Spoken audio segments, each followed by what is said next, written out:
Allahu Akbar. Tiada yang patut disembah kecuali Allah. Karena itu, melalui mimbar ini, kami mengajak kepada seluruh hadirin sekalian, marilah tundukkan kepala dan jiwa kita di hadapan Allah yang Maha Besar. Campakkan jauh-jauh sifat kesombongan dan kecongkakan yang dapat menjauhkan kita dari rahmat Allah Subhanahu wa Ta'ala. Sebab apapun kebesaran yang kita sandang, kita kecil di hadapan Allah. Betapapun perkasanya kita, masih lemah di hadapan Allah yang Maha Kuat. Betapapun hebatnya kekuasaan dan pengaruh kita tidak berdaya dalam genggaman Allah yang Maha Kuasa atas segala-galanya. Para kaum muslimin muslimat yang kami hormati dan kami muliakan, Idul Adha dikenal sebutan Hari Raya Haji, di mana pada hari ini berjuta-juta umat Islam dari seluruh dunia berkumpul di Makkah Al-Mukarramah untuk menunaikan ibadah haji rukun Islam yang kelima. Saat mereka semua memakai pakaian serba putih dan tidak berjahit yang disebut pakaian ihram, melambangkan persamaan akidah dan pandangan hidup, mempunyai tatanan nilai, yaitu nilai persamaan dalam segala segi bidang kehidupan. Mereka menanggalkan semua atribut keduniaan berupa pangkat, harta, gelar, silsilah, dan jabatan yang selama ini selalu melekat dan dibanggakan, untuk berbaris, beriring-iringan, kemudian duduk bersimpuh, merenung, mengadu dan menangis kepada Allah Subhanahu wa Ta'ala. Tidak ada sekat yang membedakan antara mereka. Semua sama di hadapan Allah Subhanahu wa Ta'ala. Mereka adalah makhluk yang kecil dan lemah di hadapannya. Hanya iman dan takwa mereka yang membedakan derajat dan kemuliaannya, sebagai firman Allah, inna akramakum indallahi atqakum innallaha alimun khabir. Artinya, sesungguhnya yang paling mulia di antara kamu di sisi Allah ialah orang yang paling bertakwa. Sungguh Allah Maha mengetahui, Maha teliti. Surat Al-Hujurat ayat 13. Idul Adha juga dinamakan Idul Korban karena merupakan hari raya yang menekankan pada arti berkurban. Kurban itu sendiri artinya dekat, sehingga kurban ialah menyembelih hewan ternak untuk mendekatkan diri kepada Allah Subhanahu wa Ta'ala, dan diteruskan dengan membagi-bagikan daging kurban kepada yang membutuhkan, utamanya fakir miskin dan para duafa, serta kepada yang tidak membutuhkan, tidak meminta, sebagaimana tersebut dalam Al-Quran surat Al-Hajj ayat 36. Fa'idha wajabat junubuha fakulu minha wa ad'imul qani'a wal mu'tar. Artinya, maka ketika binatang unta itu telah mati, makanlah dari sebagiannya dan berilah makan orang yang merasa cukup, tidak meminta-minta, dan orang yang membutuhkan, meminta-minta. Masalah pengorbanan, dalam lembaran sejarah kita diingatkan pada peristiwa yang menimpa Nabiullah Ibrahim alaihissalam beserta keluarganya Ismail dan Ibu Hajar. Ketika Nabi Ibrahim diperintahkan oleh Allah Subhanahu wa Ta'ala untuk menempatkan istrinya Hajar bersama Nabi Ismail putranya yang saat itu masih menyusu. Mereka ditempatkan di suatu lembah yang tandus, gersang, tidak tumbuh sebatang pohon pun. Lembah itu demikian sunyi dan sepi, tidak ada penghuni seorang pun. Nabi Ibrahim sendiri tidak tahu apa maksud sebenarnya dari wahyu Allah yang memerintahkan untuk menempatkan istri dan putranya yang masih bayi itu ditempatkan di suatu tempat yang paling asing. Nabi Ibrahim maupun istrinya Hajar menerima perintah itu dengan ikhlas dan penuh tawakal. Tatkala Ibu Hajar kehabisan air minum hingga tidak bisa menyusui Nabi Ismail, beliau mencari air kian kemari sambil lari-lari kecil sa'i antara bukit Sofa dan Marwah sebanyak 7 kali. Tiba-tiba Allah mengutus malaikat Jibril membuat mata air Zam-Zam Siti Hajar dan Nabi Ismail memperoleh sumber kehidupan. Lembah yang dulunya gersang itu mempunyai persediaan air yang melimpah ruah. Datanglah manusia dari berbagai pelosok, terutama para pedagang, ke tempat Siti Hajar dan Ismail untuk membeli air. Datang rezeki dari berbagai penjuru dan makmurlah tempat sekitarnya. Akhirnya lembah itu hingga saat ini terkenal dengan kota Makkah, sebuah kota yang aman dan makmur berkat doa Nabi Ibrahim dan berkat kecakapan seorang ibu dalam mengelola kota dan masyarakat. Kota Makkah yang aman dan makmur dilukiskan oleh Allah dalam Al-Quran. Wa idh qala Ibrahim Rabbi ja'al hadha baladan aminan warzuq ahlah minat samarati man amana minhum billahi wal yawmil akhir. Artinya, dan ingatlah ketika Ibrahim berdoa, ya Tuhanku, jadikanlah negeri ini sebagai negeri yang aman sentosa dan berikanlah rezeki dari buah-buahan kepada penduduknya yang beriman di antara mereka kepada Allah dan hari kiamat. Quran Surat Al-Baqarah ayat 126. Para kaum muslimin muslimat yang kami hormati dan kami muliakan, Idul Adha yang kita peringati saat ini dinamai juga Idul Nahr, artinya hari menyembelih hewan ternak. Sejarahnya adalah bermula dari ujian paling berat yang menimpa Nabiullah Ibrahim alaihissalam, disebabkan kesabaran dan ketabahan Ibrahim dalam menghadapi berbagai ujian dan cobaan.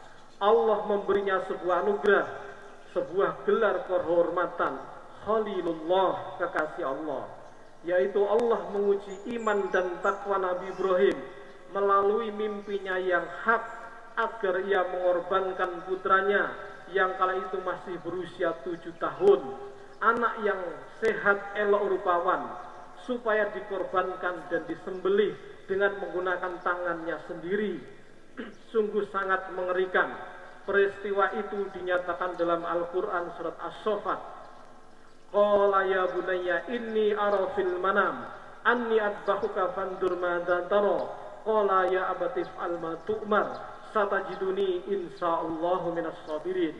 Artinya, Ibrahim berkata, hai anakku, sesungguhnya aku melihat dalam mimpi bahwa aku menyembelihmu, maka pikirkanlah apa pendapatmu. Ismail menjawab, wahai bapakku, kerjakanlah apa yang diperintahkan kepadamu, insya Allah engkau akan mendapatiku termasuk orang yang sabar. Ketika keduanya siap untuk melaksanakan perintah Allah, iblis datang menggoda sang ayah, sang ibu, dan sang anak silih berganti. Akan tetapi Nabi Ibrahim, Ibu Hajar dan Nabi Ismail tidak tergoyah oleh bujuk rayuan iblis yang menggoda agar membatalkan niatnya.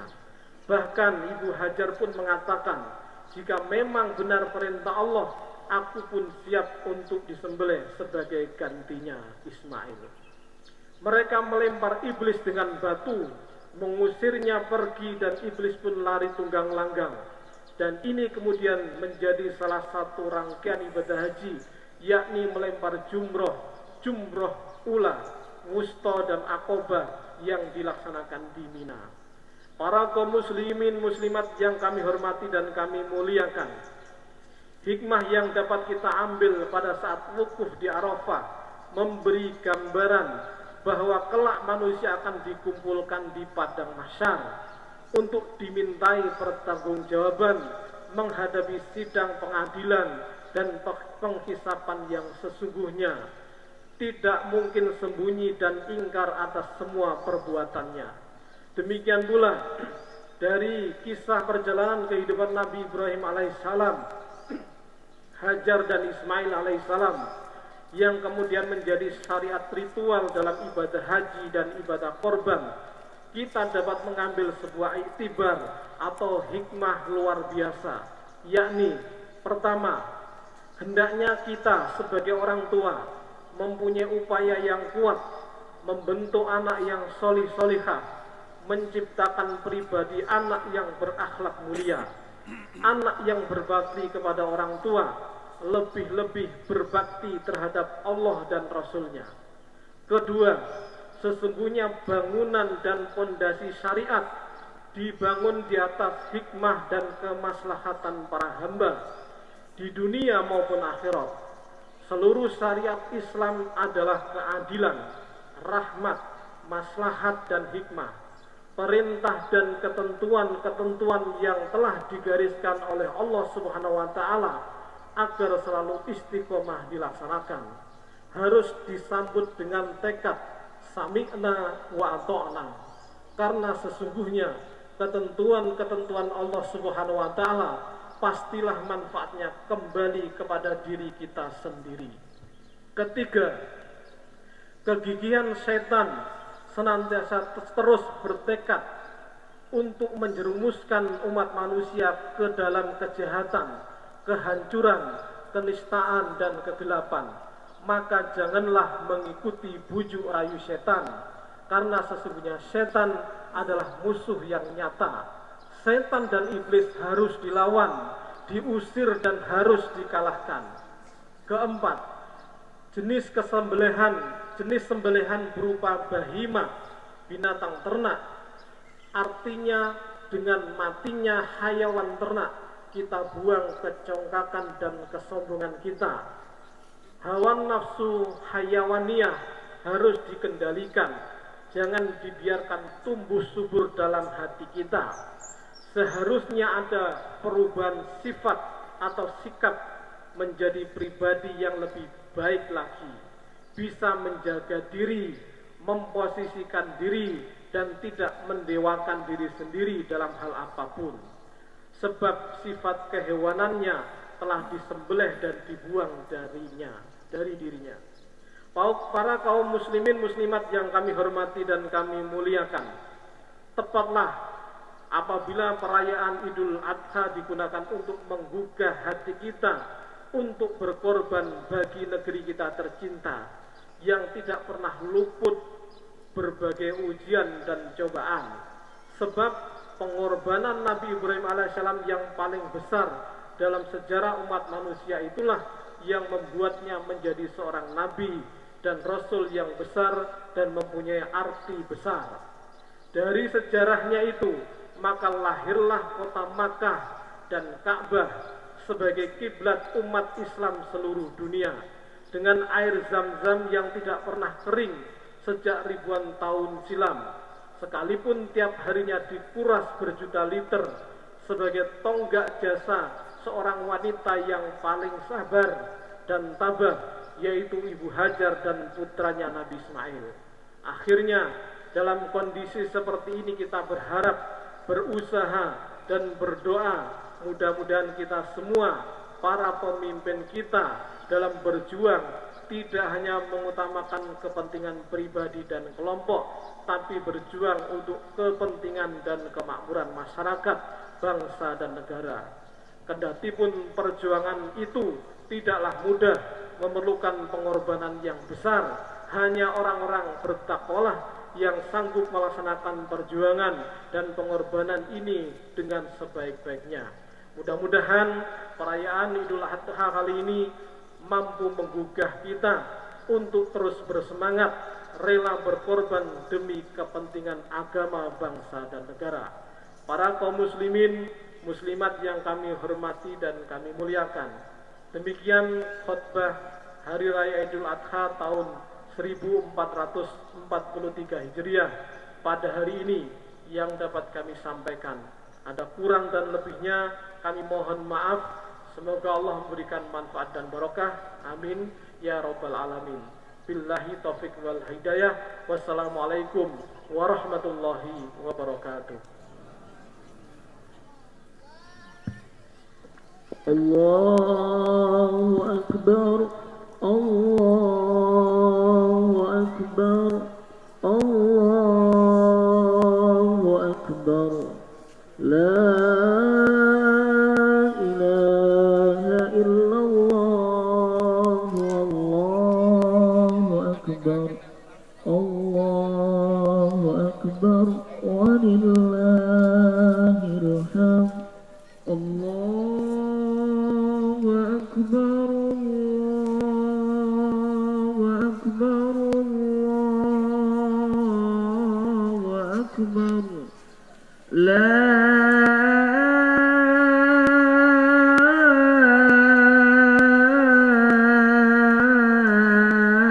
إله إلا الله والله أكبر الله